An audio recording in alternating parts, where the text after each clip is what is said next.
Alhamdulillahirrahmanirrahim wa binastain ala murninya wajin wassalatu wassalamu ala asrofil anbiya'i wal mursalin wa ala alihi washabihi ajmain assalatu wassalamu ala sayyidi ya rasulullah subhanahu wa ta'ala. Ini ada yang curhat di YouTube saya, komen di YouTube itu dari Manggala ya. Maaf Pak, saya dari Malang, istri saya terjerat rentenir dan sekarang sudah dilaporkan polisi. Kami mohon bantuannya Bang, karena kami bukan buta hukum dan sudah tidak punya apa-apa. Adakah nomor yang bisa dihubungi? Oh ini ya. Jadi kalau Anda mau curhatin kalau lebih bagus lagi, komen aja terus nggak apa-apa. Gini loh, kalau saya jawab telepon satu-satu kan agak ribet gitu. Kenapa? Dan saya kalau udah urgent banget oke lah. Bukan saya sombong tapi memang kesibukannya seperti itu. Saya kan ngurus usaha juga gitu. Tapi kalau Anda mau, Anda masuk Telegram saya aja, WA ke 0815575004 kali masuk Telegram atau masuk di situ. Jadi intinya itu. Oke sob, sekarang ini saya mau nanya, ada yang nanya seperti tadi itu dengan rentenir itu sebenarnya gini. Rentenir itu kalau dipolisikan mereka tidak ada gini. Pertama, hutang piutang itu ranahnya perdata, tidak ada urusan dengan polisi, tidak ada urusan dengan penjara. Ini saya ingatkan lagi.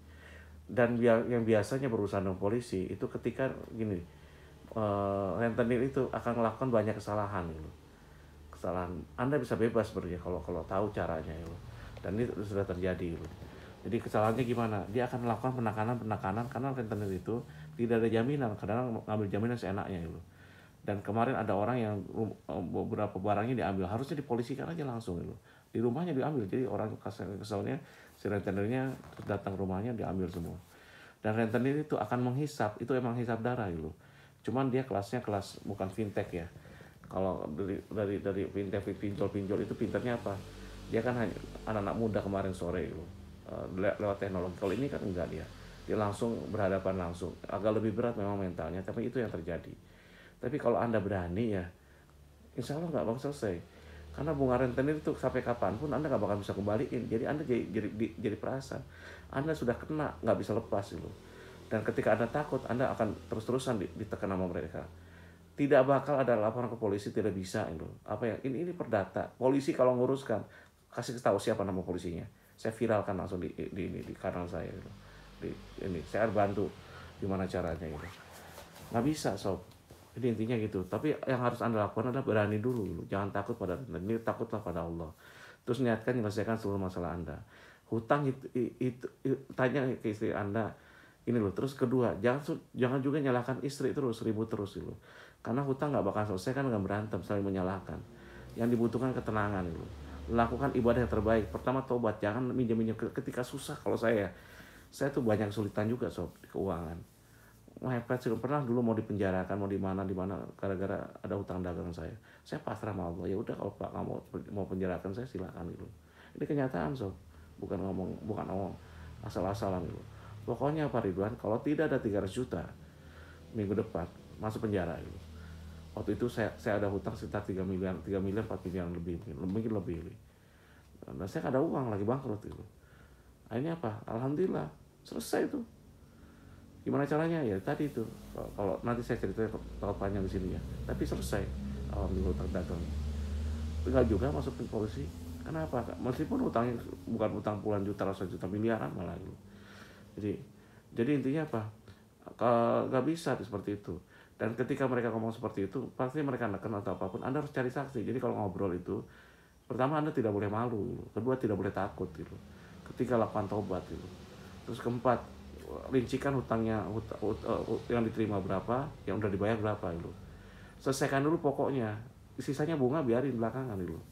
Lo kan diselesaikan, biar udah gak ada urusan lagi. Kalau mereka ganggu lapor polisi, saya udah bayar semua kok, pokoknya ini buktinya. Buatnya udah sepihak gitu. Upload di SKDA Forum gitu. Kalau dia nggak mau terima, upload ini buktinya, kasih ke polisi. Saya udah ngomong ke Pak ini, emailnya udah, saya suruh mereka baca, udah kasih ini buktinya gitu. Ya udah selesai. Terus dia kamu buatin aja video selfie, masuk deh penjara pasti, insya Allah. Jadi kalau dia ngamuk-ngamuk ngata-ngatain, banyak sekali pasal yang bisa ditimpakan. Ketika mereka masuk ke rumah, ketika mereka ngata-ngatain kita, ketika mereka buat keributan, ketika mereka ambil barang kita, itu ranah pidana mereka semua. Dan ketika mereka udah dibawa ke polisi, mana polisi, pasti kejiperan loh, pasti gemeteran, pasti mau kencing tuh, pasti minta damai. Selesai udah. Jadi kita buat kapok sekali waktu. Jangan saya ngelakuin ini, mohon maaf ya para rentenir sekarang. Saya bukan musuh Anda gitu. Saya nggak mau bermusuhan dengan Anda. Yang saya musuhi sifat Anda, sifat rentenir Anda yang saya musuhi gitu. Dengan Anda saya nggak ada masalah. Tapi dengan gaya dengan profesi Anda saya bermasalah gitu. Jadi intinya apa? Ya seperti itu. Langsung masukkan biar kapok, udah gitu kasih ininya curhat atau testimoninya ke saya, biar semua rentenir, biar semua warga berani gitu. Jadi saya ingat sekali lagi, kalau rentenir itu tidak bisa membawa kita ke jalur polisi. Saya pernah ngalami loh sob, bukan gimana nangani rentenir, galaknya luar biasa. Pernah mau kepruk kepala mertua saya, mau kepruk dia, saya marahnya, saya bantuin waktu yang bermasalah ada kakak ipar saya gitu. Saya marahnya itu ketika dia datang ke kantor ayah saya, mertua saya gitu, kan nggak ada hubungannya gitu.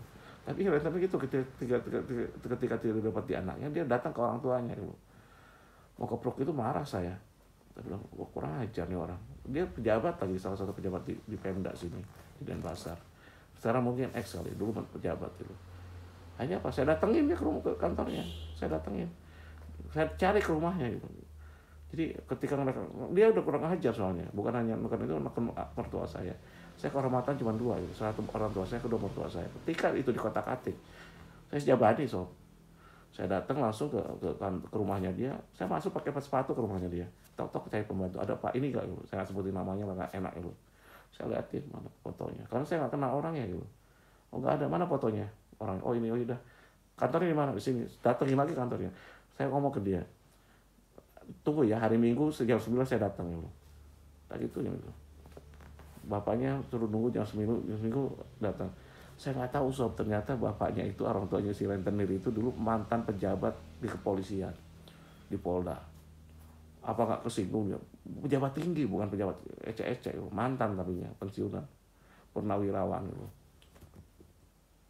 Marah kan dia, makanya dia udah pejabatan juga di Pemda gitu, karena memang orang hebat gitu.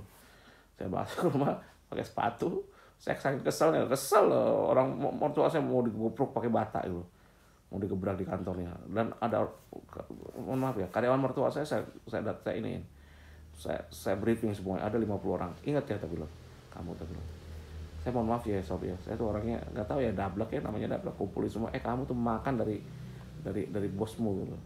Kalau bosmu sampai dikepruk kamu nggak ngapa-ngapain, kamu semua saya kepruk kepalanya satu tadi. Harus bela, tapi bilang gitu. Ini malu Jawa muda ya, udah dari kantornya, di rumahnya dia saya ke kantornya sama, saya datangin lagi, mana orangnya, kata bilang, masa mertua saya mau dikepruk ini, saya ceritain, hanya gara-gara hutang rentenir, kejadian rentenir. Suruh dia nanti suatu hari Minggu datang jam 9, saya mau datang ke rumahnya. Betul, jam hari Minggu jam 9 saya datang ke rumahnya. Taunya sob, saya tuh datang dengan sekretarisnya mertua saya supaya jadi saksi. Taunya apa sob, keluarga yang ngumpul semua. Jadi di belakang rumahnya itu mungkin ada 20 orang gitu. Dipikir saya bawa senjata atau bawa apapun. Saya datang ke rumahnya dia, datang ke Assalamualaikum, sopan, ngobrol. Tapi bilang dia nanya gitu, kamu nggak tahu siapa saya? Enggak, tapi bilang, tahu nggak kamu? Dia bilang, saya bisa rumpukin rumah kamu, datangin satu truk mobil untuk orang. Silakan aja rumah saya, sebutin rumah saya. Datangin, tapi saya nggak takut. Kamu tahu ini saya bisa ini. Tapi saya nggak takut. Saya datang, dia liatin tubuh saya, dipikir bawa pisau. Kamu kesini bawa apa? Nggak bawa apa-apa. Nih, tunjukin baju saya. Saya nggak bawa apa. Karena apa? Saya datang aja. Terus kamu nggak takut saya hajar habis-habisan di sini? Nggak, tapi mungkin kalau kita berani mereka takut. Enggak, saya bilang, kenapa? Kalau kamu mau ngelawan saya, mau berapa puluh orang pun saya lawan loh. Tapi satu, ingat ya, satu-satu. Tapi ketika kamu rempuk saya, kamu keroyok saya, dan kamu berbuat licik, kaki saya patah satu, semua saya patahin kakinya dimanapun. Saya cari semua orang, saya gituin. Kalau saya luka satu, saya sikat semua. Saya cari dimanapun. Jadi kalau kamu ngeroyok saya, pastikan saya mati gitu. Itu gila yang saya zaman dulu jawabannya. Jadi saya gitu kan, ini demi Allah sob, ini kejadian nyata, orangnya ada, saksinya ada. Ternyata karena alhamdulillah selesai semua, asal kita berani. Dengan nego yang halus, akhirnya dia udah tunduk, baru kita nego. Alhamdulillah selesai. Wassalamualaikum warahmatullahi wabarakatuh.